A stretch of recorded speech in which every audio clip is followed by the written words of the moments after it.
Committee will come to order.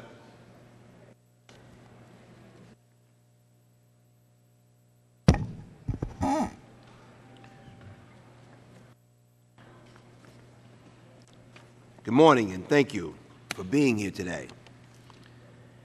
8 months ago, the American taxpayers came to the rescue of AIG with an $85 billion bailout. That was followed by more money in November, more again in December, and more money still in March. The taxpayers have now provided more than $180 billion in financial assistance to AIG. Yet much of what has been done with that money has been done in the dark. In fact, the one thing that stands out most about the collapse and federal rescue of AIG is the shroud of secrecy that has blanketed the entire sequence of events. This secrecy has only made the situation worse. I get the sense when I talk to people back home in Brooklyn, they simply don't understand what happened.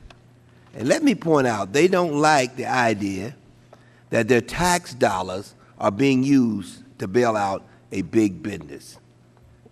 They want to believe that this federal bailout is necessary, but they wonder whether the money is being used wisely. And they want assurances that ultimately they are going to get their money back. What is the plan to repay the American people? And does it have a realistic chance of working? Are the trustees adequately protecting the interests of the American people? In my view, AIG needs to demonstrate that it is headed in the right direction. We need to understand what the long-range plan is for AIG. Are you going to liquidate it, or are you going to restructure it in such a way as to return it to profitability and repay the taxpayers' investment? According to testimony we will hear today, AIG plans to liquidate much of the company and spin off its insurance assets. Does liquidating the assets in the midst of a bear market make sense? Will this plan maximize the returns of the company in today's economic climate? We know AIG agreed to sell their auto insurance unit. We hear they are negotiating the sale of their Tokyo headquarters building, a unique property adjacent to the Imperial Palace. Will the taxpayers get the best return on their investment by selling a premier property during the worst commercial real estate market in years? A few days ago, we learned that AIG has put together a plan called Project Destiny. Project Destiny is described as a multi-year roadmap for the restructuring of AIG. I requested a copy of this plan, but AIG says that disclosing the plan would undermine its efforts to achieve its goal for the benefit of American taxpayers. AIG says it is consulting on the issue with the New York's feds. In other words, trust us, don't rush us. Everything will be all right. But everything is not all right.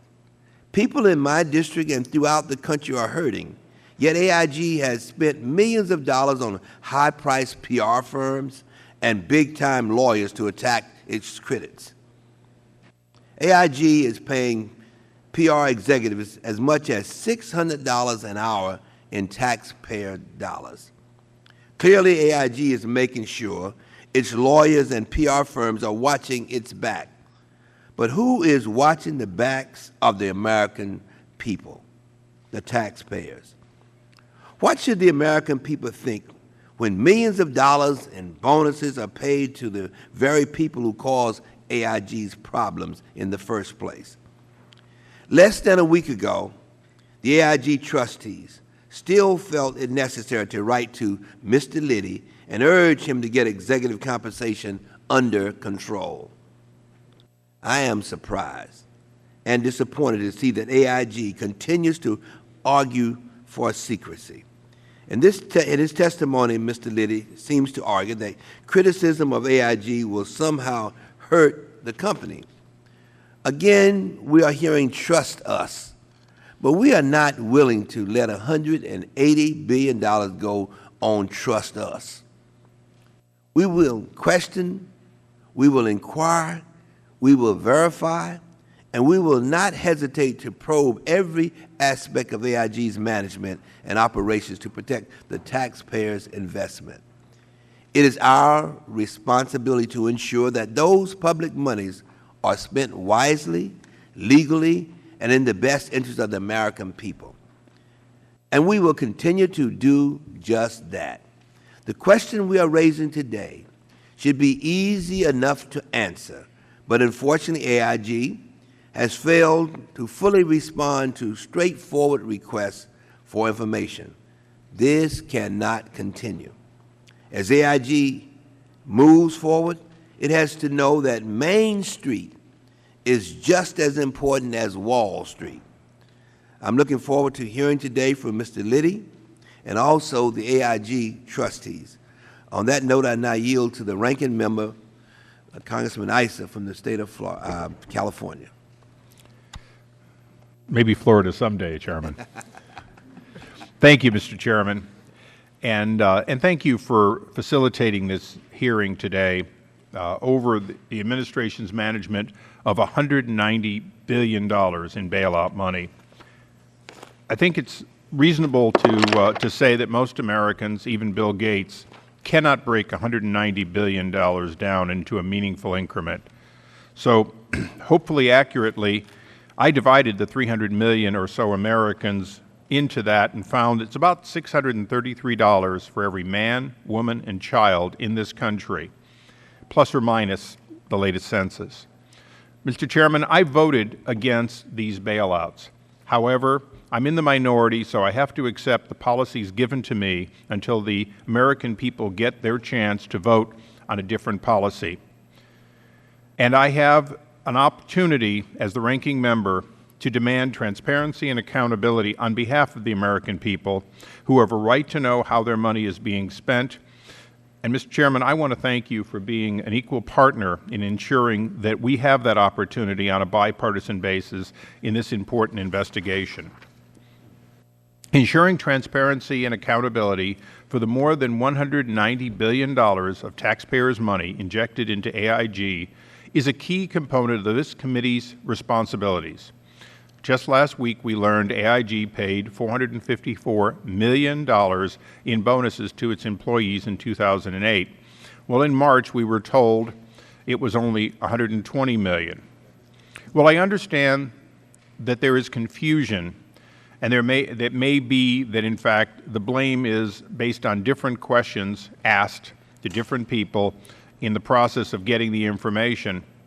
This confusion illustrates as much the serious problem in government trying to manage a company this large and this complex.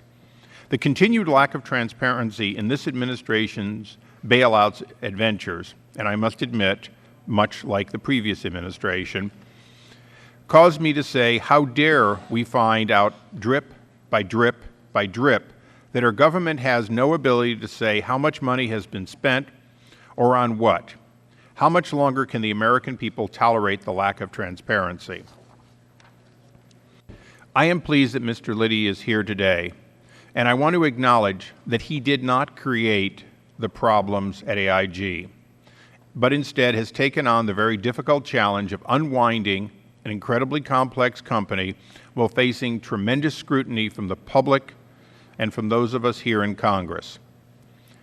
I want to personally say to Mr. Liddy, today, we will make every effort to make this about how we can work together better, how we can achieve the transparency the American people are entitled to, and how we can do no harm to your efforts to maximize the return to all the stockholders of AIG, and particularly we're going to be asking about the 80% that the American people own.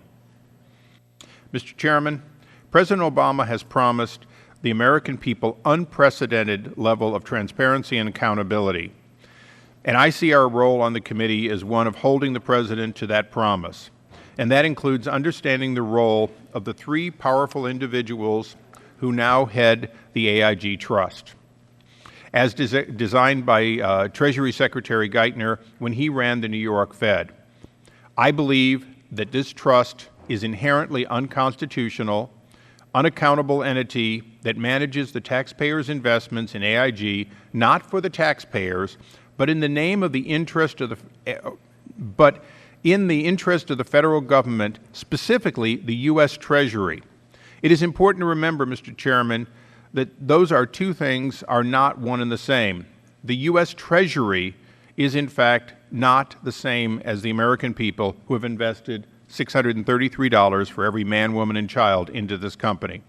I want to acknowledge also that for the second panel, the trustees, they did not create this problem, and they will not be held accountable for what was created. However, since they now control 80% of the stock of AIG on behalf of, I believe, should be the American people and not just the best interest of the Treasury, we must question why AIG trustees are immune from legal liability so long as they act in the best interest of the Treasury and are indemnified against any loss, cost, or expense of any kind or character whatsoever. Who can doubt, Mr. Chairman, in light of recent public bullying of Chrysler bondholders who were derided as speculators by President Obama, that these clauses insulate the trustees from the normal accountability and transparency we demand of all our representatives? The New York Times recently reported that this unprecedented trust structure provides cover for officials who, despite the government's large stake in various banks, want to preserve the notion that neither the Treasury nor the Fed owns AIG or controls any banks. Mr. Chairman, I would submit that this is inappropriate for regulators and bureaucrats to use this legal sleight of hand to obscure the influence in running the U.S. financial sector. The American people have a right to know what is being done with their money and how these companies are being run. Mr. Chairman, I look forward to our witnesses. I appreciate your indulgence and would ask that additional material be placed in the record so as to preserve time and yield back. Without objection. Thank you very much, Congressman Issa.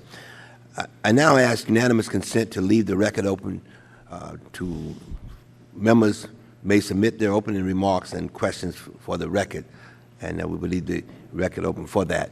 At this time, I would like to ask our witness to please stand. We swear in all of our witnesses. Do you agree to tell the truth and nothing but the truth? If so, answer in the affirmative. Let the record reflect that he answered in the affirmative. You may be seated.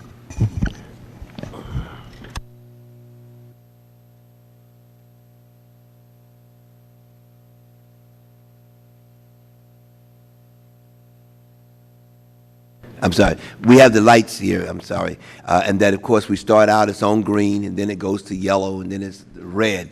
So when it gets on yellow, you can start trying to wrap up, and which will allow all the members an opportunity to raise questions. And maybe something that you didn't say, you get a chance to say it during the questioning period.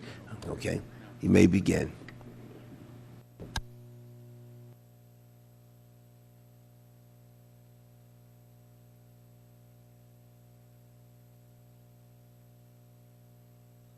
Better? Sorry. Let me start over. You'll never be misquoted until you turn it on. Mr. Chairman, Ranking Member Issa, members of the committee, thank you for the invitation to appear before you today. I appreciate the opportunity to describe for the committee the business plan we are executing in order to put AIG's troubles behind it, to repay the monies that we owe the American taxpayer, and to secure an outcome that helps to put the American economy back on track. We are working hard to determine the destiny of the component parts of AIG.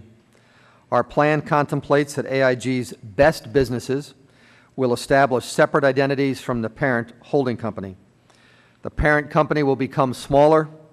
The financial products unit will cease to exist. How long the plan will ultimately take will very much depend on how quickly and how strongly the global economy recovers. But let me be clear. Our plan is explicitly designed to avoid having to divest AIG assets at fire sale prices. Just the opposite is true. We intend for taxpayers to realize the fullest possible value from every asset disposition, and we have already made substantial progress in this restructuring. We have reduced, but not yet eliminated, the systemic risk that AIG presents to the global financial system. We are selling assets where possible, despite adverse conditions in global financial markets. We are stabilizing AIG's liquidity so that we do not need support beyond those amounts already authorized by the government, although, as I've said, the economy will be a factor in this. And we are restructuring some businesses for public offerings. We are restructuring other businesses for later disposition or to be wound down so that future losses can be mitigated or avoided. Across these four areas, we have in recent weeks achieved a number of important milestones. We are transferring two major foreign life insurance companies, Alico and AIA, into special purpose vehicles in exchange for a substantial reduction in AIG's debt to the Federal Reserve. We expect to complete the contractual arrangements for these transfers in the near future. We are also transferring the global property and casualty insurance franchise, known as AIU Holdings, into an SPV, a special purpose vehicle. This will secure the value of that very substantial business in preparation for the potential sale of a minority stake, which ultimately may include a public offering of shares, again, depending upon market conditions. And we continue to make significant progress in winding down AIG Financial Products. We have reduced the FP risk positions from 44,000 to 27,000, and we've reduced the notional exposure from a peak of approximately $2.7 trillion to just under $1.5 trillion today. We continue to weigh every action with several criteria in mind. Will it reduce systemic risk? Is it the best use of federal assistance? Will it enhance our ability to pay back the government? Does it keep our insurance businesses strong and well capitalized? And does it protect our policyholders? We are working hard to improve governance at the company. AIG is an incredibly complex entity with over 4,000 legal entities, cross-ownership, and a myriad of special purpose structures. Our restructuring plan must make AIG less complicated, less risky, and more transparent. The infusion of government capital to AIG brought with it a substantial new set of relationships with the American taxpayer as AIG's largest single shareholder, with the taxpayers' representatives here in Congress, with the Federal Reserve and U.S. Treasury, and more recently with the trustees also appearing today. These relationships are new and in many ways unprecedented. We work closely with the Federal Reserve Bank of New York and the U.S. Treasury. Representatives of the Fed and Treasury and their advisors are engaged with various AIG offices every day. We view them as our partners. We also consult closely with the trustees, and we appreciate the time they have devoted to understanding our restructuring plan and other critical issues. Their mature business judgment is a major asset. I've led AIG now for 8 months, almost 8 months. And I want to assure you that the people at AIG today are working as hard as we can to serve our policyholders, our customers, and taxpayers. We need your help as well. It's critical to remember that we are partners. When we at AIG make mistakes, we expect to be criticized. But rampant, unwarranted criticism of AIG serves only to diminish the value of our businesses around the world, the businesses we are attempting to sell to repay the American taxpayer. We continue to welcome a frank and open dialogue with Congress so that you can be in a position to support our efforts. This support is essential and will benefit AIG's stakeholders, the American taxpayer most of all. We cannot control the market conditions that will partly determine the timing of AIG's restructuring, but we are confident that our approach is right and that if we do this together, we can demonstrate to the world that responsible government and capitalism still strive in the United States. Mr. Chairman, thank you again for the opportunity to appear before you today, and I'm happy to answer questions that you or the committee might have. Thank you very much for your testimony. You know, AIG has received over $180 billion in financial assistance. Can you provide this committee with assurances that AIG will not require any additional federal money? Congressman, the assurance I can give you is we will do everything we can to not require additional federal money. But the answer to that question, as I said in my prepared remarks, is so dependent upon what happens to the world economic conditions and perhaps more particularly the world financial markets. We think the money that's been dedicated to us thus far, that's $40 billion of TARP money and approximately $43 billion of Federal Reserve borrowings, when coupled with another $30 billion of TARP, just under $30 billion of TARP that is available to us, and the balance of the Federal Reserve borrowing, we think in today's marketplace that is sufficient and we will not need additional money. But that answer is very dependent upon what happens to the overall economic conditions and financial marketplace around the globe. Well, can you assure us that the taxpayers will get their money back? Again, I'll assure you we're doing everything we can. We have what we think is a terrific plan, a viable plan that's not as dependent on the capital markets as other plans might have been. But asset values have to stay strong. There has to be a capital market that enables us to take businesses public. I think that will happen, but I can't give you a guarantee on that. I can't control what happens in the worldwide financial marketplace. Does Project Destiny provide that the taxpayers will recover the 100% of their money? It does. Project Destiny, as you indicated in your remarks, basically provides a strategy for each business that comprises AIG. And if the marketplace holds the way it is right now, we think that the American taxpayer will be fully repaid. Again, that's very conditioned upon the assumption that the world economy and the world financial markets stay where they are or improve, as opposed to deteriorate. Right. Last week, I wrote to you requesting a copy of your plan for the future of AIG, called Project Destiny. Your outside lawyers sent me a letter on Monday saying it was too sensitive to give to the committee, and you were discussing it with the New York Feds. Are you trying to hide something? I mean, why can't we get it? No, I'm prepared to share with you the broad brushstrokes of that plan for as long as you'd like. When we get into the operating details, that is commercially sensitive material. There's a lot of people with whom we compete in the United States and around the globe, and to the extent they have access to that information, it would impair our ability to operate those assets and sell those assets for the benefit of the taxpayer. Right. Let me ask one other question. Who's in charge of AIG, you or New York Feds? AIG is a shareholder-owned company, and we operate according to that. The largest single shareholder we have is the American public through an 80% ownership. The Federal Reserve and the U.S. Treasury are our partners. We don't do anything without reviewing it with them, making certain that they are in concurrence with it. So it is very much a partnership in terms of the way we think about making decisions. Right.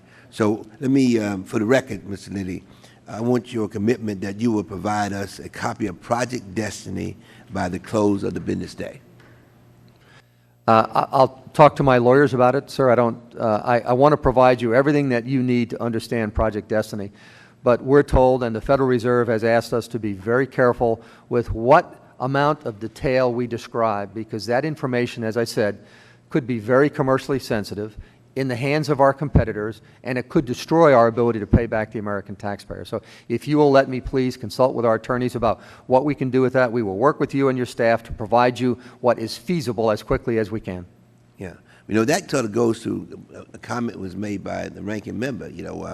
We are talking about transparency. I mean, in some instances, some of this we just can't quite understand why, we can't have it, or why we, that's, and I want you to know that that's a big issue as we walk the street. People are saying that they're doing things in secrecy. They're talking about the bonuses that people are getting. And I think that that's something that you have to be concerned about in terms of the image of AIG as well. I'm very sensitive to it, sir, and that's why we share with the Federal Reserve and the United States Treasury everything that we're doing. There are no secrets. Everything that we are doing, we share with them. I'm uncomfortable that if all of the operating details of our Project Destiny were to be made public, that it would put us at a severe disadvantage in terms of trying to realize value for the benefit of the American taxpayer.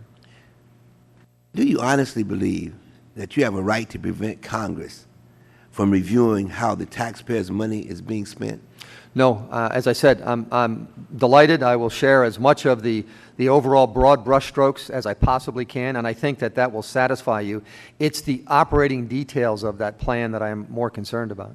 Right. All right. Thank you. My time is expired. Yield to the ranking member from California. Thank you, Chairman. And I would have let you go on as long as you wanted to. You were doing extremely well. Mr. Liddy, I'm going to pick up where the Chairman left off because I think he's on the right track. Did you share this project in its entirety with individuals working for the New York Fed or Treasury? Yes, we did. And was that in camera? And if so, how did you make that determination that what you shared with them was not going to be shared with your competitors?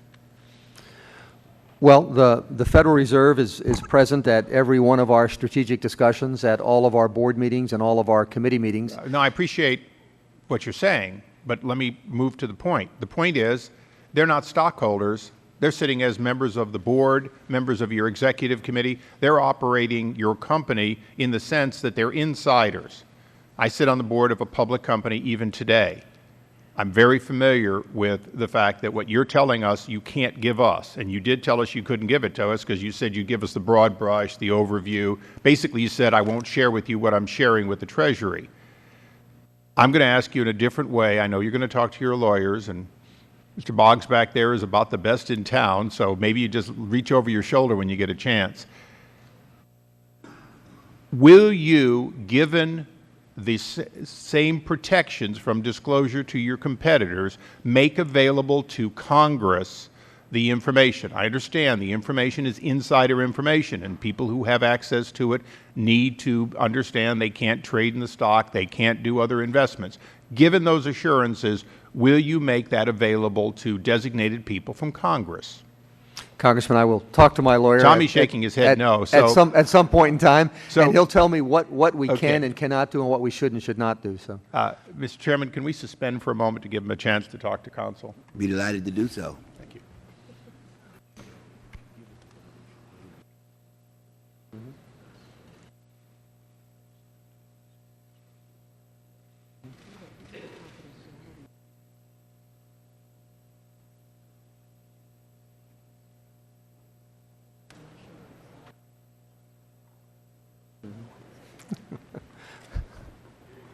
yes. May continue.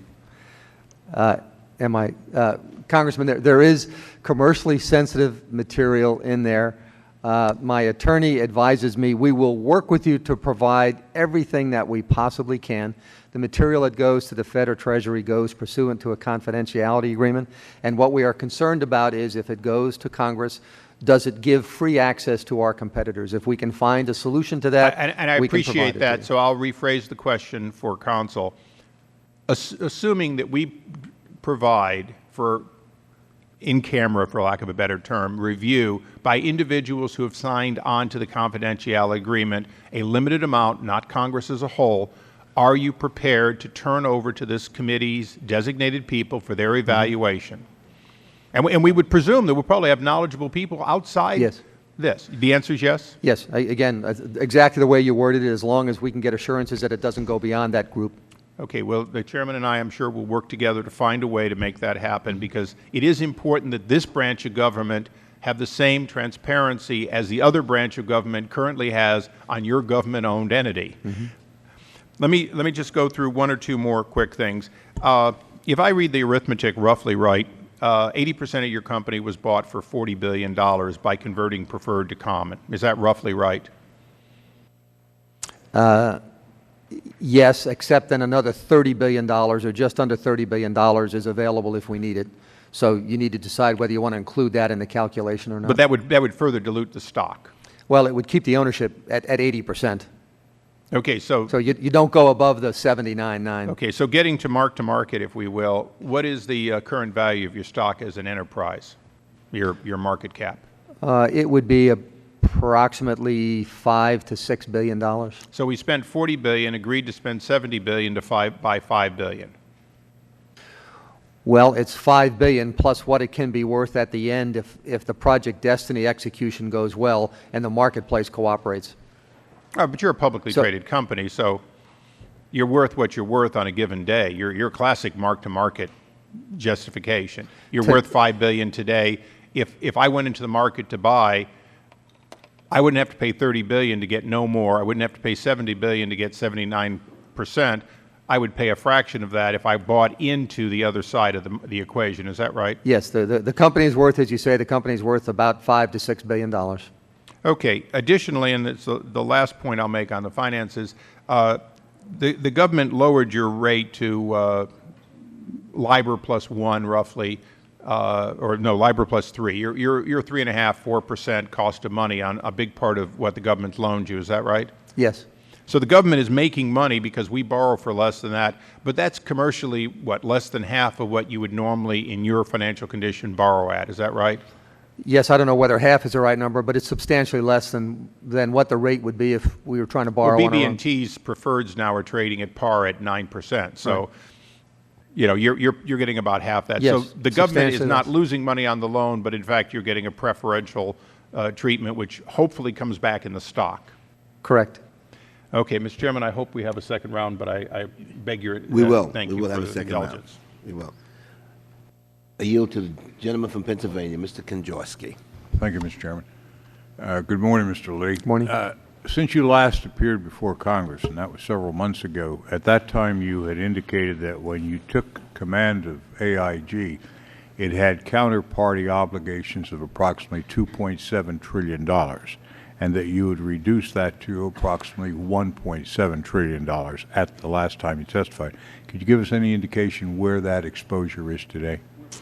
Yes, at its zenith, that number was $2.7 trillion. At the end of the first quarter, at the end of April, it was down just below $1.5 trillion. So we continue to make progress. We continue to make good progress. Do you have any time frame in mind as to when you will get down to the level that there will not be systemic risk exposure to the taxpayers of the United States? I do. We are, first, we'd like to make progress in that every single month and every single quarter. But we think by the end of the year that that $1.7 trillion and the 27,000 trades that exist will be materially smaller. The challenge is if you go too fast, you wind up settling those trades at a disadvantage to us, and therefore it costs the American taxpayer more. So trying to do that with a little balance in the system is appropriate. We think we can get the right balance and make material progress by the end of the year. All right, thank you. Did I detect in your response to the chairman and the ranking member in regard to providing your bailout plan or your plan of final execution that you have recorded or indicated exposure to Federal Reserve and Treasury but have not made it available to the committee staff? Is that because you may be suspicious of the congressional billboard company that we have here in the Hill?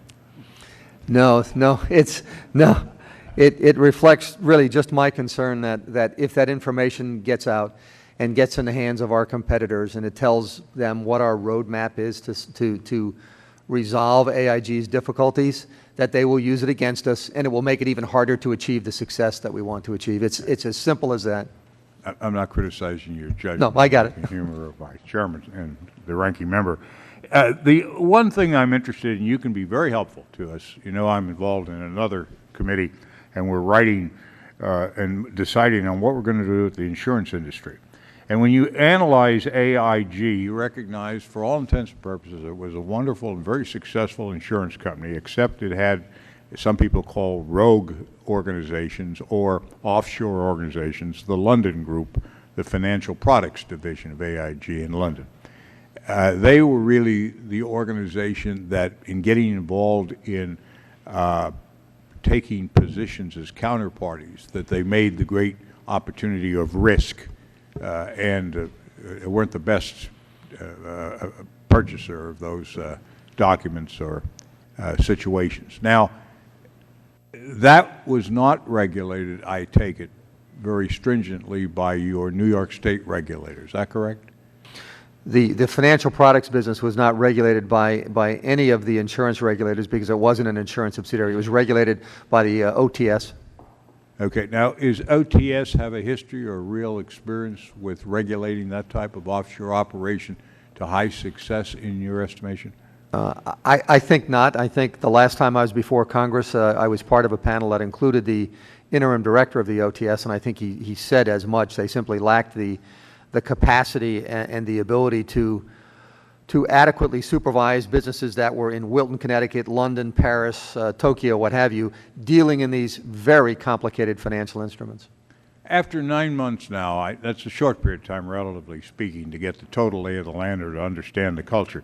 But would you feel qualified to render an opinion at this point that looking at the existence of not only AIG but several insurance companies that have the opportunities to do what they did in getting into the offshore operation in London and getting into derivatives, do you have any opinion as to whether or not it would be helpful and more protective to the American taxpayer to avoid their exposure and to the economy to avoid systemic risk if in some way we developed a federal insurance charter that would be a regulator of that operation and much more closely involved than the present regulators have been? Do you have can you render that opinion first, and if you can, will you?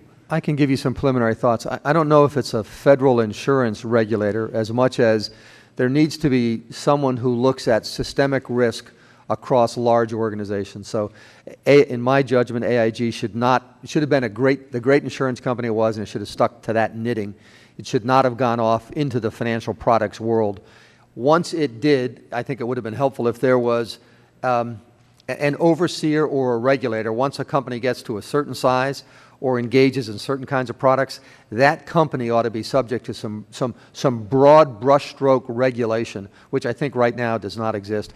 I saw that the individual, Sheila Bair, who heads up the FDIC, had a proposal where you'd bring together the heads of the Federal Reserve and Treasury and FDIC, and they would share common knowledge about which institutions perhaps are engaging, either are too large or have too much systemic risk, or are engaging in practices that could cause difficulty. That struck me as a sensible way of using the current regulatory environment, but getting more emphasis on those businesses that simply have become either too large or are engaging things that are outside of their core skills. I think you're referring to Senator Collins' proposal in the Senate. Yeah, I'm sorry. I thought it was, I don't know. I thought, when I first read it, I thought it was a part of an FDIC, part of Sheila Bair's recommendation, but I could have that entirely wrong. A gentleman's time has expired. Thank you, Mr. Chairman. Congressman Bill Bray from California. Thank you, Mr. Chairman. Chairman was rightfully saying the concerns of transparency and how far we can go with that. It just sort of reminded me of the fact that if you had a proposal for major bonuses for your executives, a proposal that had billions of dollars out there, would you ever propose to present them with that argument at midnight and then expect them to vote on the commitment by noon the next day? No, I think my approach generally is to provide people the information they need in order to make an informed judgment.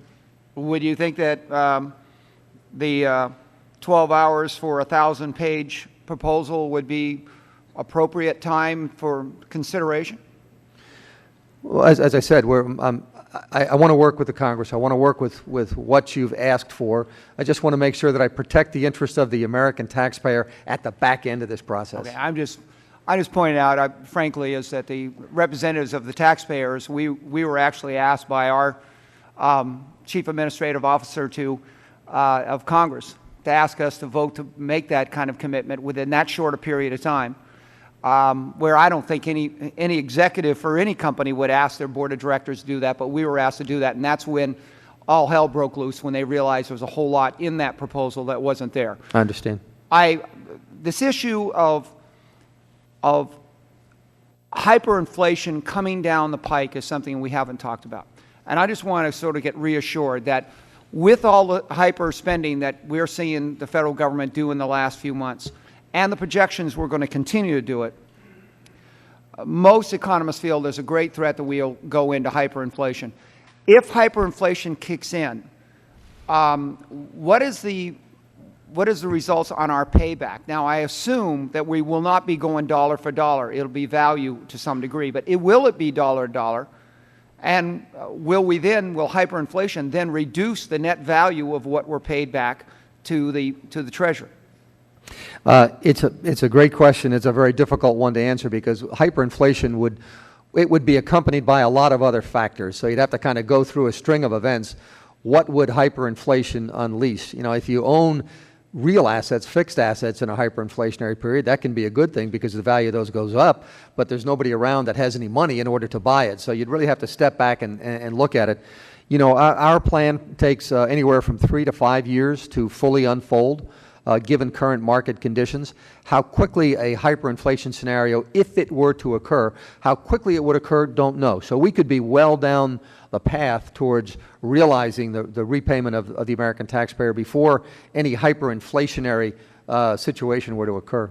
So in other words, you're hoping to be able to pay back the taxpayers before the ceiling falls in on the inflationary spiral. Well, I'd like to make some major inroads into repaying the American taxpayer, and I'm not so sure the ceiling falls in. As I said, hyperinflation will be one element. There could be a host of other things some offsetting that come with that. Okay, here's the follow-up question here, is how long do you anticipate AIG to take to pay off the debt to the taxpayers? Well, I think it'll take somewhere between 3 and 5 years, and what makes the answer so difficult is in formulating a response, you have to make a judgment about how strong will the economy be worldwide and how good will the capital markets be worldwide.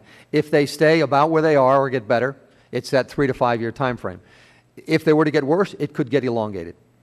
Has the administration given any guidelines on when to start repaying AIG's debt?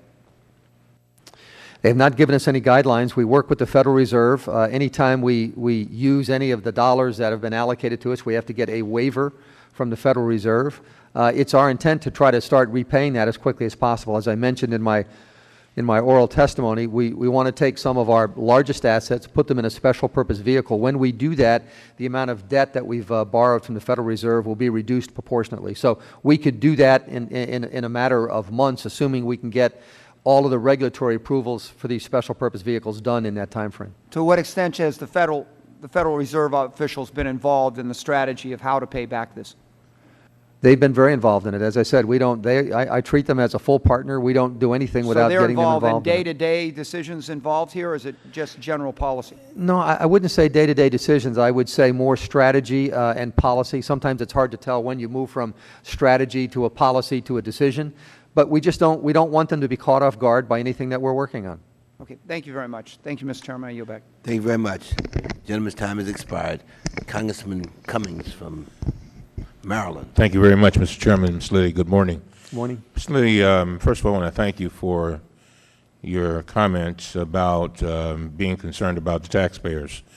We, too, are concerned, and I heard your comments about criticism. Let me say this, that when anyone's getting $182 billion of taxpayers' money, many of those taxpayers who have lost their jobs, savings, health insurance, you're going to get some criticism no matter what. But let me go to something that Mr. Bernanke said, Fed Chair Bernanke said just a week ago when he was talking about pay. And he said he had no problem with people receiving high paychecks. He said, but there should be a pay system that prevents excessive risk-taking and at the same time is directly related to performance. Do you agree with that? Yes, I do.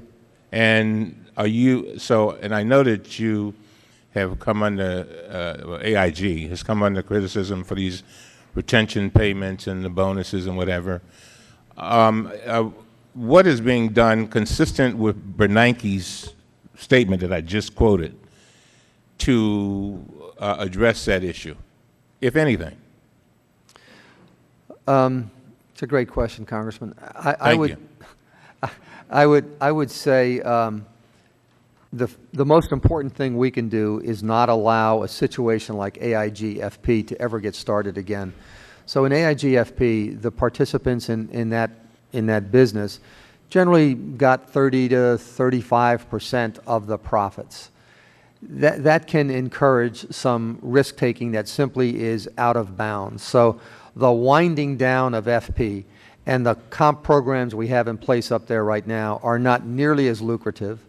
They are specifically targeted at you get paid if you achieve certain objectives. So I think that is right on point with Chairman Bernanke's view that there's got to be a risk-reward and a pay-for-performance standpoint. So I think we are making good progress on that.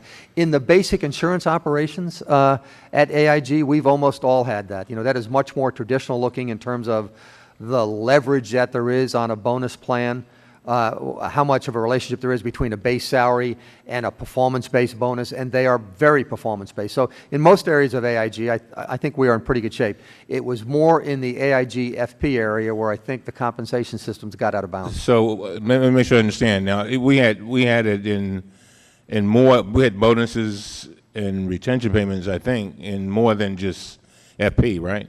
Yes, I was trying to respond to Right. the specific part of Mr. Bernanke's comment that there ought to be a trade-off between risks and rewards. All right. Now, what can the American people expect as owners of 79% of this company with regard to bonuses and retention payments in, say, the next year? After all, and I'm going to say this over and over again wherever I go, they're losing their jobs, their homes, they're losing everything. And so they have no sympathy for AIG.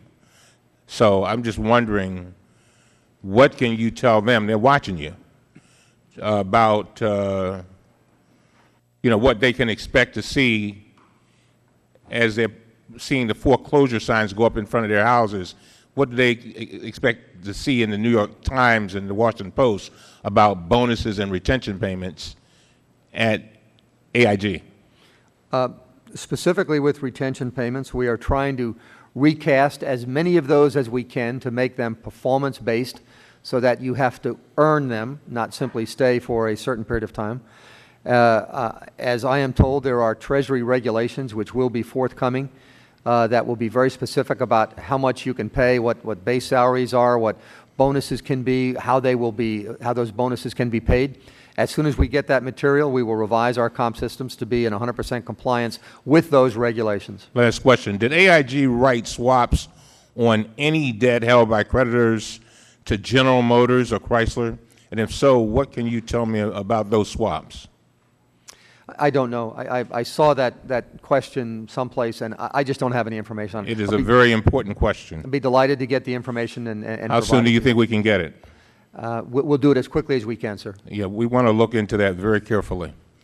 And let me ask you this: on January 15th, you told me in my when we met that you expected to be able to pay back the debt by within 5 years. At that time, of course, I didn't know that AIG would have its largest loss in the history of any company in the world, quarterly loss. What's your projection today? As I answer this, the congressman over here, I think the answer is 3 to 5 years, but it is very dependent upon what happens to the capital markets. And that loss, as I've attempted to explain in the past to many of you, that loss had two major components. One was worldwide asset values plummeted in the fourth quarter. When asset values go down, we have to reflect that loss in our P&L. That's what drove that loss. Second, when you're worried about the components of your business, you have things like goodwill and deferred tax assets. You aren't going to be able to realize those. You write them off. Those two things alone were the major drivers of that loss. I think the answer, we will be able to repay the taxpayer in that 3 to 5 year time frame, but it is heavily dependent upon what happens with the worldwide economic situation, the success of the stimulus programs that all of the world's governments are bringing to bear, and the condition of the financial markets. We are not an island, and those issues play such a large role in our ability to make progress paying back the taxpayer. Gentleman's time has expired. I yield 5 minutes to Mr. Fortenberry. Thank you, Mr. Chairman. If you decide to start a subcommittee on oversight of AIG, I will volunteer to serve on it. It's good to know. Mr. Liddy, thank you for coming. You're in a tough, difficult position. I understand you're basically not paid for this. You've taken this on to restructure the company. In that regard, I appreciate your willingness to do it. You very much understand, though, the cynicism with which very often your testimony is met because of the pent-up anger, particularly in Congress, but more specifically among the American people, about the reckless actions of this company previously. And in that regard, I'd like to take a step back, if we could, and trace a process by starting with just a general question. Can you explain to the American people who is AIG? You were formerly organized as a thrift holding company, the various business components of that. The business sector, or one of those components that went bad in terms of the creation of exotic financial instruments. And then how are you suggesting a restructuring of the company and management to deal with it? Sure. AIG consists of a number of component parts, and let's just think about it as a string. There are property casualty businesses. There are worldwide life and savings businesses.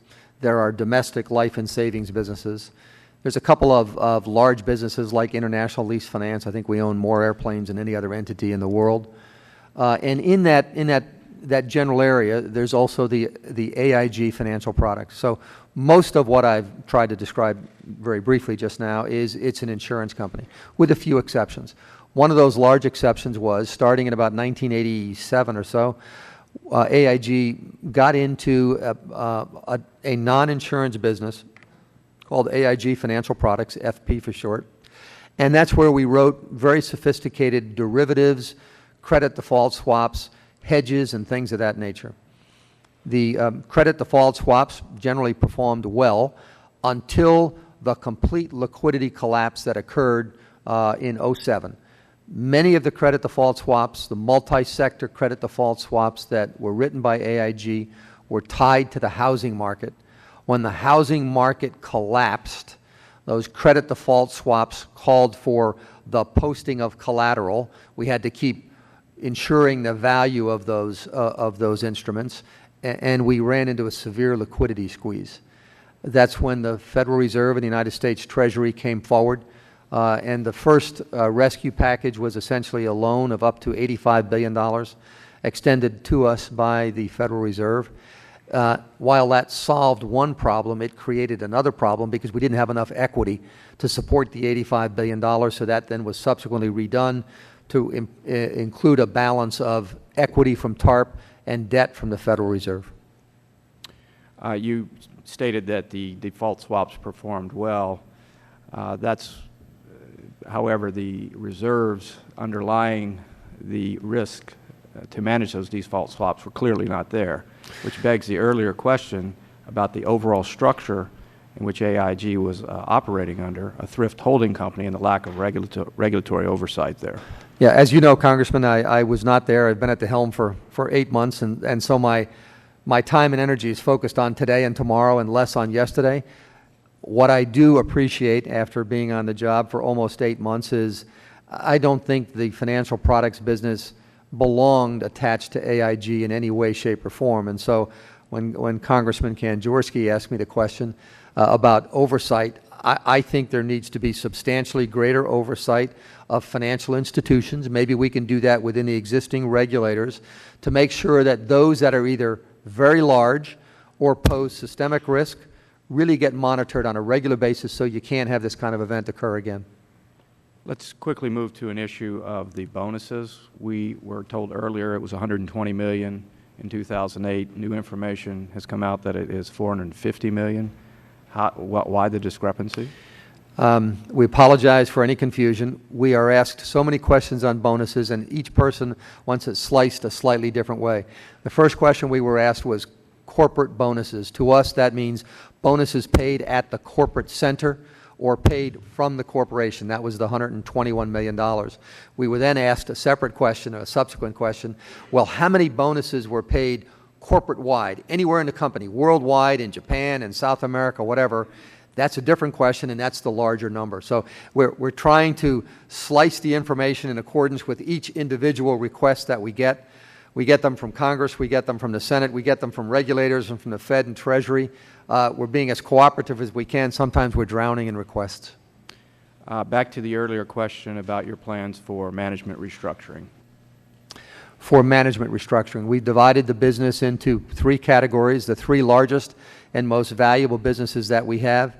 We intend to take public or sell a minority stake in. That will generate much of the funds we need in order to repay the taxpayer. Some of the businesses will be held and will wait for a better day to sell them. Another section of the businesses may be a part of AIG going forward. It'll take us, we think, 3 to 4 to 5 years if the marketplace stays where it is today or gets better in order to repay the taxpayer, but we have a strategy to do exactly that. Gentleman's time has expired. I yield now 5 minutes to the gentleman from Ohio, Mr. Kucinich. Thank you very much, Mr. Chairman. Mr. Chairman, I'm asking these questions on behalf of my constituents in Ohio, who are policemen, firemen, teachers, and other public employees in Ohio who AIG defrauded their pension funds.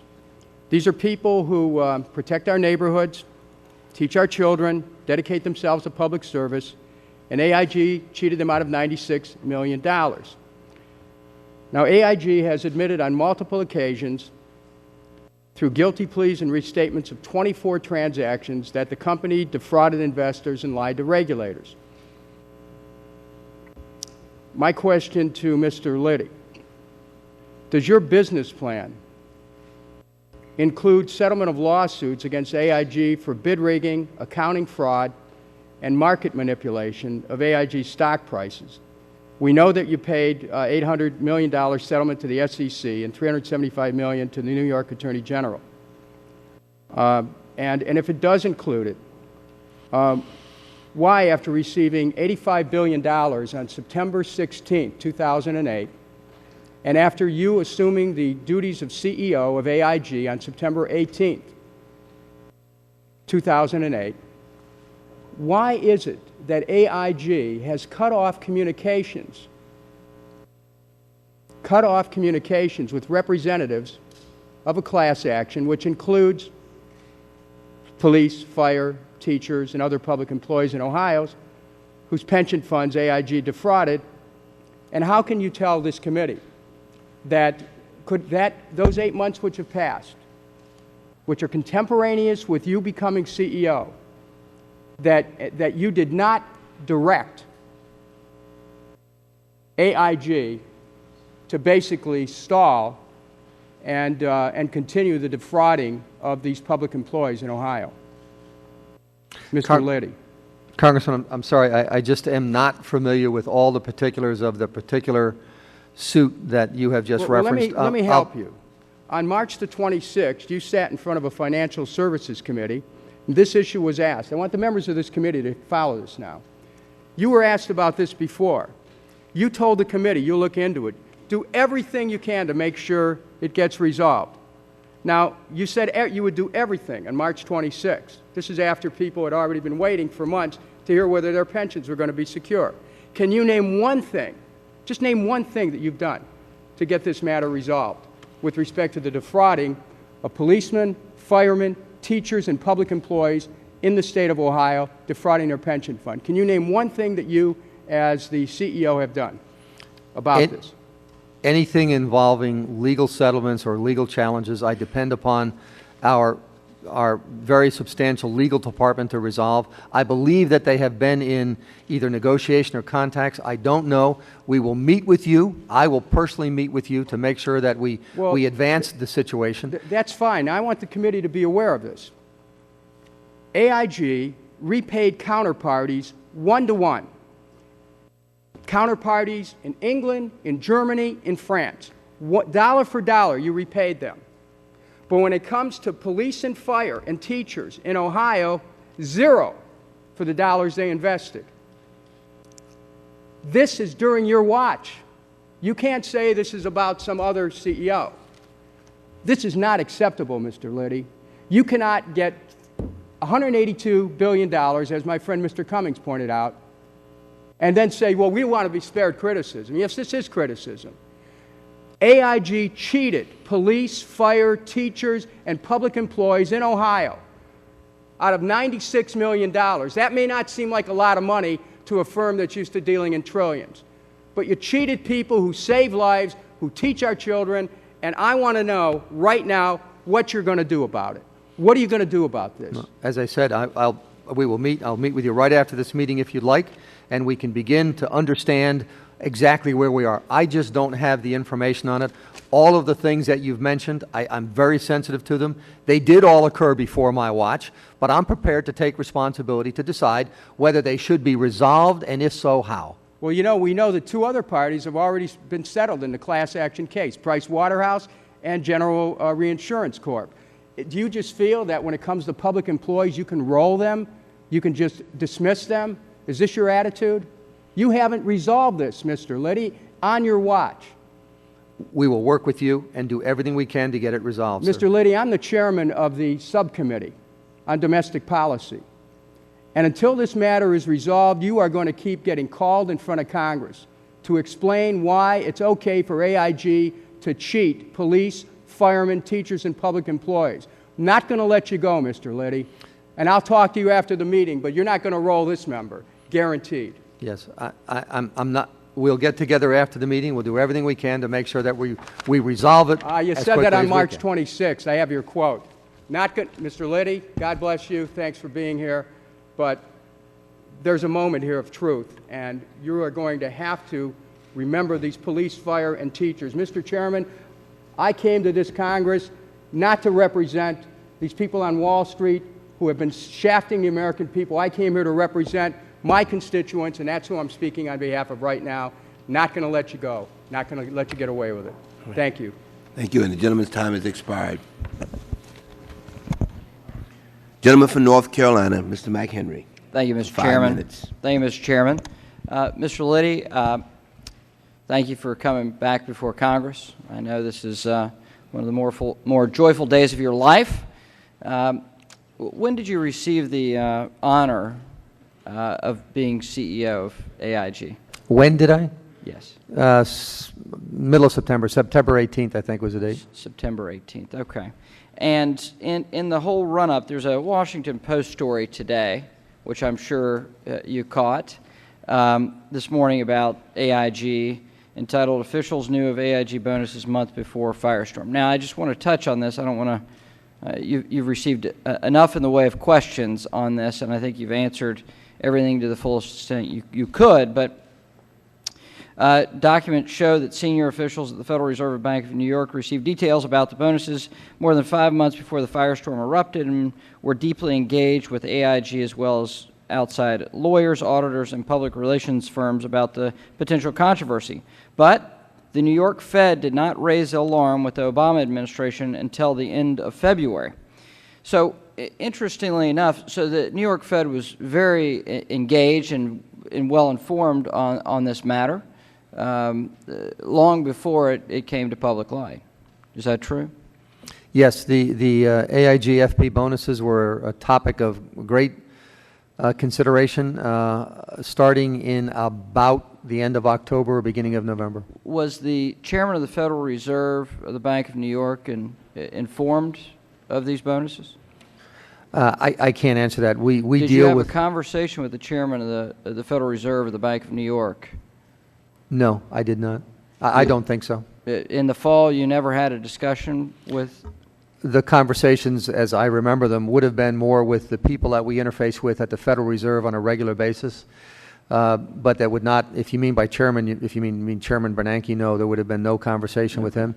And I don't think there was any. What about the head of the New York Fed? Yeah, I just don't recall who the conversations were with. Did you have any conversations in the fall with Timothy Geithner? Not in the fall, I don't believe so, no. Okay, so you had no conversations. Mr. Geithner had pretty much recused himself from many of these activities because he was either they were considering him for the spot of the Treasury Secretary or he had already been nominated. Well, when some of these actions took place, that there wasn't even a president-elect at the time. So you didn't have any conversations with Timothy Geithner during September or October of last year? Not on this topic. I don't remember that, but I'd have to go back and check. I don't think so, no. Okay, if you could submit that to the committee, I'd certainly appreciate it. So you're saying you didn't have any, apparently you're saying you didn't have any conversations with them whatsoever? Oh, on bonuses, you mean, or in general? Did you have any, if you listen to me specifically here, did you have any conversations with a Mr. Timothy Geithner in September, October, November, or December of last year? Yes, I would say in October or November, preceding the revision of the original bailout program, I would have met with Mr. Geithner. Did you have any mention of the word bonus with Mr. Geithner? No. Thank Not you. in those meetings, no. Did you have any discussion with Mr. Geithner in September, October, November, or December in any way, shape, or form regarding anything to do with the word bonus or what a bonus means? No, I don't believe so. Okay. Thank you. I'm not an attorney, but it understand. seems a little slippery the way you're trying to answer this, so I want to make sure we have that on the record. Recent data about commercial real estate predictions for this coming year and the following year. This is the substance of what I'd like to talk about, and I'm sorry we had to belabor that. And it was painful for me as well to try to ask that question and get a direct answer from you. But increasing vacancies, we have a discussion about the real estate industry, in specifically with the commercial real estate industry this year and next regarding increasing vacancies and perhaps loan defaults, as liquidity for refinancing remains very scarce. We see a lot of troubles in the CMBS market, obviously. Can you talk about AIG's commercial real estate portfolio and loan exposure, and how you think this portfolio will hold up if it were subjected to a stress test style of assessment that the 19 largest banks went through? If you could touch on the commercial real estate and your loan portfolio and your exposure there. We have a substantial commercial real estate portfolio, either in owned real estate or in CMBSs, as you refer to them. Those things lost substantial value in the fourth quarter, and our write-down of those, in fact, was what contributed to our very large loss in the fourth quarter. You know, I'm worried about that portfolio and worried about real estate in general. If there's a lack of economic activity, I think it does not bode well for commercial real estate at all.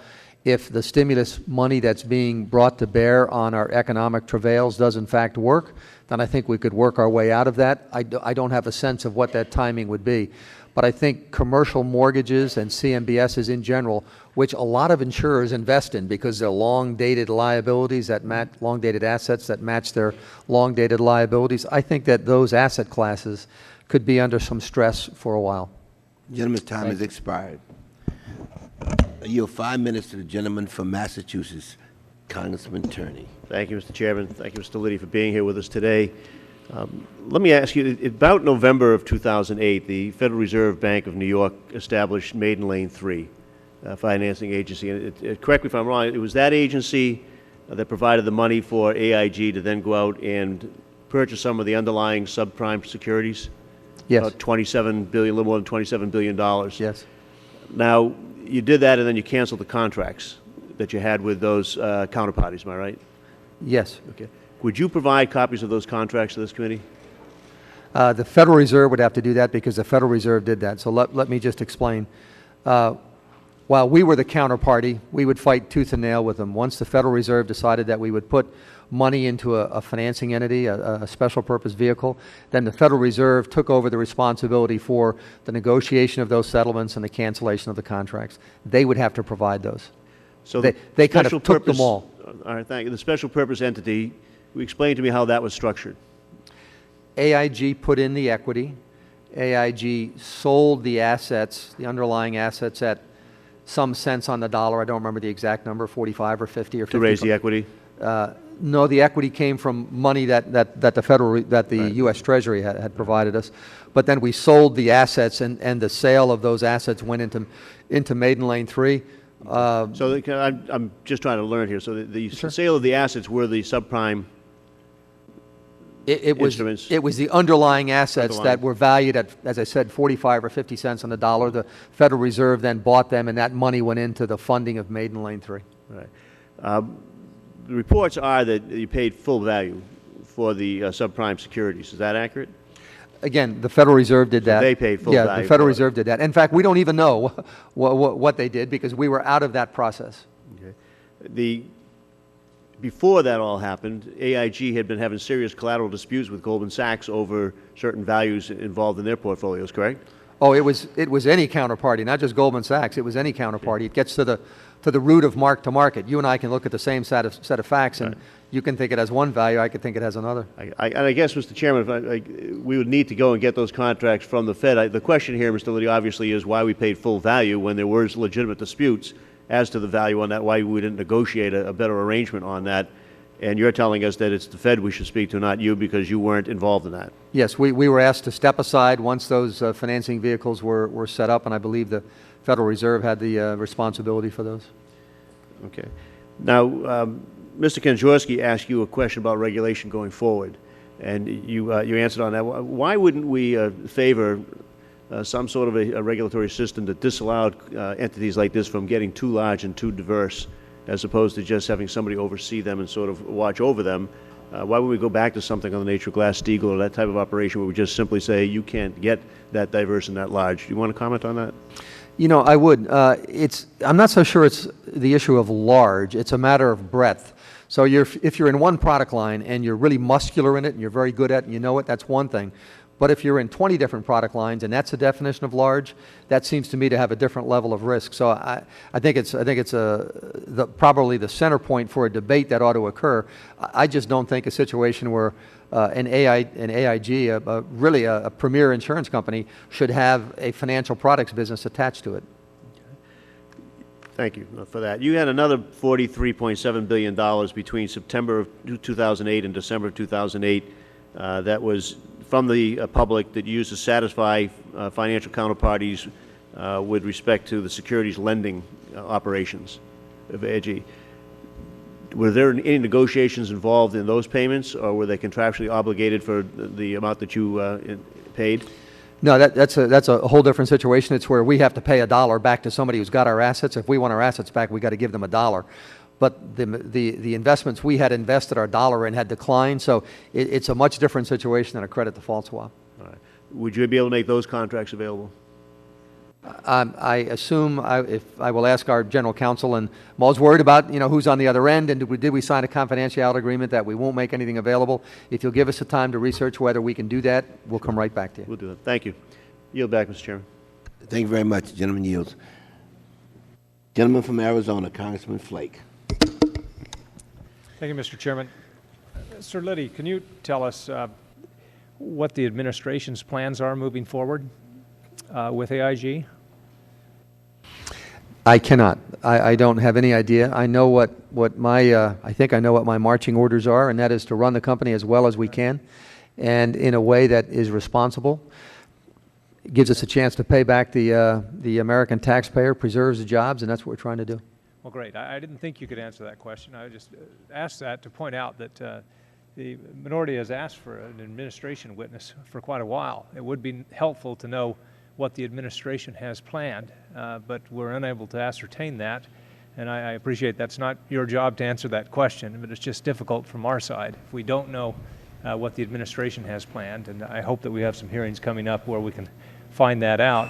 I would ask, though, there'd been some talk that AIG, in its effort to come back, is undercutting competition, offering insurance products under value, and making it difficult for competition. Who are your main competitors?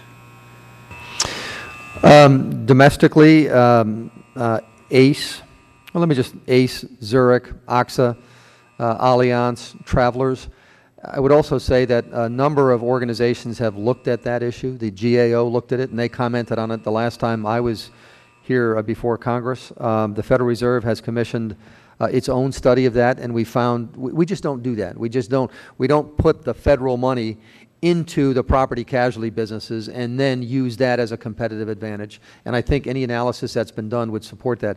Brokers have done that same kind of analysis, and there doesn't appear to be much validity to it. And so any allegation that that is taking place has no basis in reality? I don't believe so. You know, it's a very competitive marketplace, and like most areas of business, people fight tooth and nail. But in terms of us appropriately or inappropriately pricing our product, we do not do that. What I don't want to do is have this company get out of the mess that it's in and then find out that the book of business that we have is underpriced and we've got insurance issues. We're just not going to do that. Right. Well, you can see why some might be concerned about that, though, whenever government is backing someone. We've seen it with the GSEs. There's simply less care taken. Yes, no, I understand it 100%. I would, again, I'd say if you look at the results, the early results of the GAO study or some work done by the Federal Reserve or work done by brokers, I think you'll find little, if any, validity to that issue. Okay. Thank you, Mr. Chairman. Thank you very much. Gentleman from Missouri, Mr. Clay. Thank you, Mr. Chairman. 5 minutes. Thank you. Mr. Liddy, welcome back. AIG continues to post significant losses despite infusions of taxpayer dollars amounting to over $180 billion. Just last month, AIG experienced a shocking $61.7 billion loss, a quarterly loss, which was the highest in U.S. corporate history. Is AIG really too big to fail, and hasn't it already failed? Well, as I explained earlier, there were reasons for that loss. It had to do with market valuations and then writing off assets on our balance sheet, which we thought did not have as much value as we were carrying them on. I would point out to you that just last week we reported our results for the first quarter, and that loss was not $62 billion, it was $4.3 billion, which was substantially less than the loss was in the first quarter of 2008. So we believe we are making some progress. I don't think that AIG has failed. I think, as I've attempted to say in my oral remarks and then here in response to several questions, it's a very complicated institution. It's a very complicated situation. I think we have a good plan to work our way out of this and hopefully to repay the American taxpayer, but it is heavily dependent upon economic recovery and the capital markets staying where they are or improving. Now, given these jaw-dropping figures, you know, I'm concerned that any taxpayer investment in AIG can be equated to throwing money into a bottomless pit. It appears that taxpayers are simply propping AIG up. Is AIG in effect a sinkhole? No, as I said, I don't believe so. I think we have a good plan that we will be able to repay the American taxpayer. Some very vital businesses will emerge from AIG. We'll be a much smaller, more transparent, more nimble company. So I would not categorize it as a sinkhole. Let me ask you about the AIG Financial Products Division. Did AIG retain any of the executives in its Financial Products Division that ran AIG into the ground? The short answer is no. The top 3 or 4 or 5 people, the folks that I would say, I characterize them as the architects and builders of the multi-sector credit default swap, those people are gone.